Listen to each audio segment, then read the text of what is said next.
அன்புக்குரியவர்கள் நோய்வாய்ப்படும் பொழுது அருகிலிருந்து பாதுகாப்பதுதான் ஆதரவு. ஆனால் எல்லா நாட்களிலும் அது இயலாத போது உங்களிடத்தில் உங்களைப் போலவே உங்களின் அன்புக்குரியவர்களை நோயின் நாட்களிலும் மீளும் நேரத்திலும் அவர்கள் இயலாமையை இன்னலின்றி கடந்திட அக்கறையுடன் அருகில் நின்று பராமரிக்கிறது சொலாசியா ஹோம் கேர்.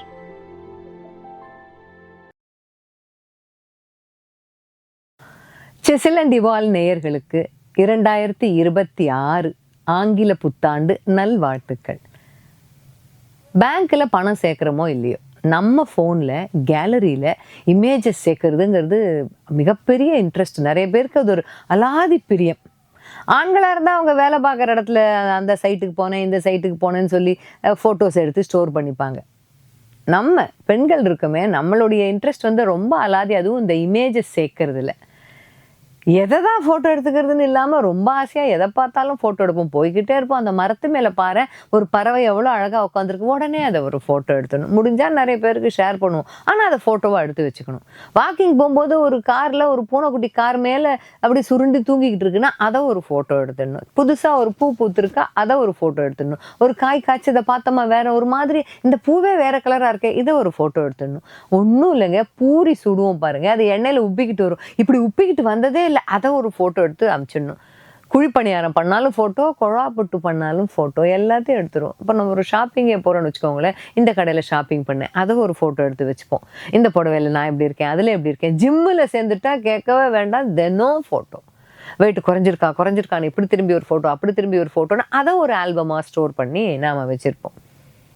நம்ம நண்பர்கள் எல்லாம் சந்திக்கிறோன்னு வச்சுக்கோங்களேன், அது ஒரு கெட் டுகெதர் அப்படின்னு போட்டு ஒரு பேரை போட்டு அந்த ஆல்பத்துக்கு பேர் போடுறது இருக்கு பாருங்கள், ஆளாளுக்கு ஒரு பேர் வச்சுப்போம். சில பேர் தேதி வாரியா, மாதம் வாரியா, வருஷம் வாரியா. அந்த ஃபோன் ஐயோ போதும் வெடிச்சிடும் போல இருக்குன்னு சொன்னாலும் நாம் சேர்த்து வைக்கிறத நிறுத்தவே மாட்டோம். பழைய வீடு, நாம் வாழ்ந்த வீடை விற்க போகிறோன்னா அந்த வீட்டை ஒரு முறை ஃபோட்டோ எடுத்துக்கலாம், அதை வச்சுப்போம். அம்மாவோ அப்பாவோ உடம்பு சரியில்லாமல் கடைசி காலத்தில் இருந்தப்போ அவங்களோட சேர்ந்து எடுத்துக்கிட்ட ஃபோட்டோஸ் அதை நாம் வச்சுப்போம். நண்பர்களோட கல்யாணத்துக்கு போனாலும், நண்பர்கள் விட்டு விசேஷங்களுக்கு போனாலும் அதையும் ஃபோட்டோ எடுத்து வச்சுப்போம். எடுத்து எடுத்து எடுத்து ஆல்பம்ன்றதே பார்த்தீங்கன்னா 100கணக்கில் இருக்கும். சில பேருக்கு என்ன இருக்குது ஃபோன்லன்னே தெரியாது. ஆனால் இவ்வளவு இருக்குது. நாம் கேட்ட நேரத்தில் ஒரு ஃபோட்டோவை நாம் அவ்வளோ டக்குன்னு நம்மளால் எடுக்கவே முடியாது. எந்த ஆல்பத்தில் வச்சேனே தெரிலங்க கிளறி எடுப்போமோ ஒழிய கிடைக்கவே கிடைக்காது. சம்மந்தம் இல்லாத நேரத்துலலாம் சம்மந்தம் இல்லாத பிக்சர்ஸ் தான் நம்ம கையில் கிடைக்கும். சரி, சேர்த்தாச்சு, இது ஒரு ஆசை. என்னங்க பண்ணுவோம், இது எத்தனை முறை இதை நாம் திரும்பி பார்ப்போம்னு சொல்லுங்கள் பார்க்கலாம். தினம் இந்த மாரி ஏதோ ஒரு காரணத்தை சொல்லி எடுக்கிறோம். ஏற்கனவே எடுத்து இந்த தொல்பொருள் ஆராய்ச்சியில் சேர்த்து வைக்கிற மாதிரி சேர்த்து வச்சுருக்குமே, அதை எத்தனை முறை பார்க்குறோன்னா தெரியாது. எப்போவாது சிக்னலில் நம்ம ரொம்ப நேரம் உட்காந்துருக்கோம், ரயில்வே ஸ்டேஷனில் ஒரு ரயிலுக்காக காத்துக்கிட்டு இருக்கோம்னா சும்மா பொழுது போலியேன்னு அந்த ஃபோட்டோவெல்லாம் இருக்கான்னு பார்க்கலான்னு பார்த்தா நிறைய நேரங்கள் அது சந்தோஷத்தையே கொடுக்காது. கொஞ்சம் ஒரு மாதிரி ஐயோ அப்படின்ற ஒரு ஃபீலிங்கை கொடுக்கும், அல்லது ரொம்ப ஒரு வருத்தத்தை கொடுக்கக்கூடியதாக தான் நிறைய நேரங்களில் இருக்கும். ஒன்றுமே வேண்டாம், உதாரணம், நீங்கள் ஜிம்முக்கு போன காலத்தில் எடுத்த ஃபோட்டோஸை ஒரு ஆல்பத்தில் வச்சுருக்கீங்க. திறந்து பார்த்தா அப்போல்லாம் எவ்வளோ ஒல்லியாக இருந்தேன், இப்போ வெயிட்டு போட்டுட்டேன், முன்ன மாதிரி நான் இல்லவே இல்லை, திருப்பி டயட்டில் இருக்கணும் போல இருக்கேன். இந்த ஒரு எண்ணம் தான் அன்றைக்கி முழுக்க மண்டையை போட்டு அரிச்சிக்கிட்டே இருக்கும். எப்போவோ சேர்த்து வச்ச ஃபோட்டோவை பார்த்ததுனுடைய விளைவு அது. பழைய வீட்டை சட்டுன்னு எடுத்து பார்க்குறோம், அந்த ஞாபகம் வந்துடும், வீடு நம்மக்கிட்ட இல்லை, வித்துட்டோமேன்னு வேதனைப்படுவோம். பழைய நண்பர்களோடு இருக்கிற ஃபோட்டோஸை பார்க்கும்போது இப்போ அவன் ஊரில் இல்லை, இப்போ ஒரு சில பேர் இதில் உயிரோடையே இல்லை, என்னென்னமோ மனசை அதை அசை போடும் கடந்து. அப்பா அம்மா கடைசி காலத்தில் எடுத்துக்கிட்ட ஃபோட்டோவை பார்ப்போம், இப்போ நம்ம அவங்க நம்மளோட இல்லையா, அந்த ஒரு நினைப்பு நம்மளை வேதனையிலமா ஒரு மாதிரியாக மனசை போட்டு பேசையும். எதுக்காக எடுத்தோம், ஏன் எடுத்தோன்னு அப்புறம் மனசு கடந்து கேள்வியாக கேட்கும். சரி, இதெல்லாம் ஒரு வழியாக டெலீட் பண்ணிடலாமா அப்படின்னு, இது எல்லாத்துக்கும் ஒரு வழியாக போகி கொண்டாடிடலாமா, மொத்தமாக ஒரு எல்லாத்தையும் செலக்ட் பண்ணி டெலீட் பண்ணிடலாமான்னு தோணும்போது வேண்டாம் எதுக்கும் இருக்கட்டும், வேண்டாம் எதுக்குன்னு இருக்கட்டும், ஃபோட்டோலையாவது பார்த்துக்கலாம், திருப்பி வைப்போம். அப்போ இது மொத்தமாக நம்ம மனசுக்கு ஒரு காலத்தில் சந்தோஷம் கொடுத்ததுன்னு எடுத்து வச்சது எல்லா காலத்துலேயும் சந்தோஷம் கொடுக்குறதா தானே இருக்கணும். இல்லை, காலம் மாற எது நமக்கு ஒரு காலகட்டத்தில் சந்தோஷமாக இருந்ததோ அது சந்தோஷம் கொடுக்க முடியாததாக மாறிடும். எது துக்கத்தை கொடுத்ததோ அது திருப்பி திறந்து பார்த்தா அதை விட ஜாஸ்தி துக்கத்தை தான் கொடுக்கும். இதுக்கு பேர் தான் வலியை போய் நாமளே சிலுவையை சுமக்கிறதுன்னு அர்த்தம் இந்த ஃபோன் மூலியமாக. அப்போ என்னங்க பண்ணலாம், அந்த கேலரி அப்போ என்ன தான் பண்ணுறது, ஒன்றுமே இல்லை. மனசை கல்லாக்கிக்கிட்டு தேவை இதுன்னு நம்ம எத்தனையோ சேர்த்து வச்சுருக்கோம் பார்த்தீங்களா, ஒட்டு மொத்தமாக டெலீட் பண்ணணும். ஃபோனில் இருக்கிற ஃபோட்டோஸை டெலீட் பண்ணுறதுங்கிறதே அது ஒரு ப்ராஜெக்ட் மாதிரி. வாரம் ஞாயிற்றுக்கிழமை ஒரு மணி நேரம் அதுக்கு செலவழிச்சாலே சில பேருக்கு 3 மாதம் ஆகும் மொத்தமாக தேவையில்லாததை டெலீட் பண்ணேன். நான் சொல்கிறது ஃபோனில்.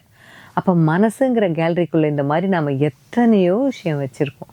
தேவையில்லாதது, கசப்பானது, கொஞ்சம் கஷ்டம் கொடுக்கக்கூடியது, நம்மளுடைய ஒரு உத்வேகத்தை குறைக்கக்கூடியது, நம்மக்கிட்ட இருக்கிற கொஞ்சம் நஞ்சம் நல்ல எண்ணத்தையும் சுரண்டி எடுக்கக்கூடியது, அந்த மாதிரி விஷயங்கள்லாம் நம்ம மனசுக்குள்ள ஆல்பம் மாதிரி நாம் சேர்த்து வச்சுருக்கோம். தேதி வாரியா, மாத வாரியா, வருஷ வாரியாக வச்சுருக்கோம். அன்னைக்கு அந்த இடத்துல அவங்க அப்படி பேசினது, நாம் இப்படி பேசினதுன்னு பிரித்து வச்சுருப்போம்.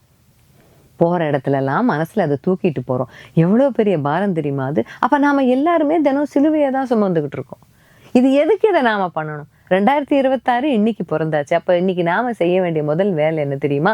தேவையில்லாததை மனசுன்ற கேலரியிலேருந்து கொஞ்சம் கொஞ்சமாக டெலீட் பண்ண ஆரம்பிக்கிறது தான். சொல்கிறது ரொம்ப சுலபம்.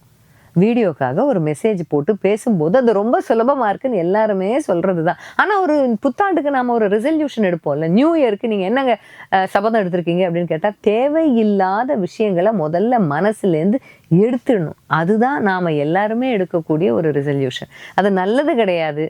ஒரு விதமான ஒரு கசப்பான உணர்வுகளுடைய ஒரு கசடு தான் மனசில் தங்கி இருக்குன்னா அதை எடுக்கணும். எடுத்துட முடியுமா? அப்படி சட்டுன்னு கதவை திறந்து எடுத்து வெளியில் போடுற மாதிரி போட்டுவிட முடியுமா? போட முடியாது. ரொம்ப கஷ்டம். அது எப்படிங்க மறக்க முடியும்? நான் எவ்வளோ வேதனைப்பட்டிருப்பேன். அவ்வளோ சட்டுன்னு மறக்க முடியாது. அவ்வளோ டக்குன்னு மனசை விட்டு எடுத்துட முடியாது. அப்படின்னா நாம் 2026 முழுக்க அந்த சிலுவையை சுமக்க வேண்டியது தான்.